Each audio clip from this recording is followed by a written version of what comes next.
नमस्ते सबैलाई नमस्ते। आज फेरि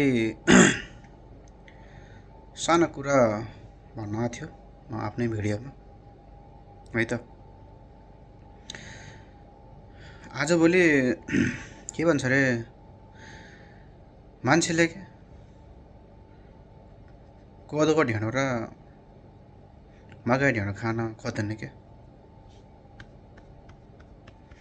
म गाउँमा बसेर कोदोको ढेँडो र मकै ढेँडो खाएर हुर्कियो मान्छे म। तर आजभोलि छोराछोरीले कोदो ढेँडोहरू मकै ढेँडोहरू खान खोज्दैन। त्यही कोदोको ढेँडो र त्यही मकैको ढेँडो अहिले होटेलमा गएर खायो भने हाजिरीदेखि 1500सम्म लिन्छ एक छाक।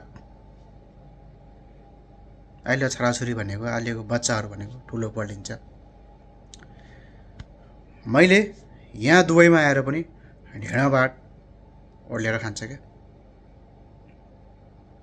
त्यही भएर त्यही कोदो ढेँडोहरू खाएर त्यही मकैको ढेँडोहरू खाएर हुर्कियो मान्छे हो म है त गाइस।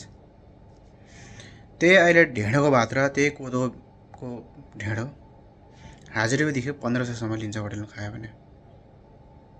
त्यही भएर हामीले किसान गर्नुपर्छ गाउँमा गएर। सायद म पनि गाउँतिर गएर अब यसरी नै किसान गरेर मकै रोप्छ होला सायद। अब यहाँ विदेश बसेर काम छैन, सुको कामै छैन, के गरेर बसेर यहाँ अब त्यसै सोचिरहेको छ। अब गाउँमा जाने, हाल जोत्ने, मकैको खेती कोदो खेती गर्न पर्ला जस्तो छ।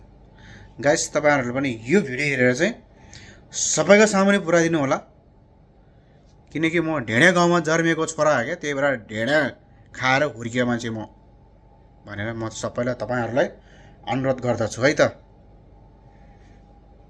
नमस्ते सबैलाई, नमस्ते।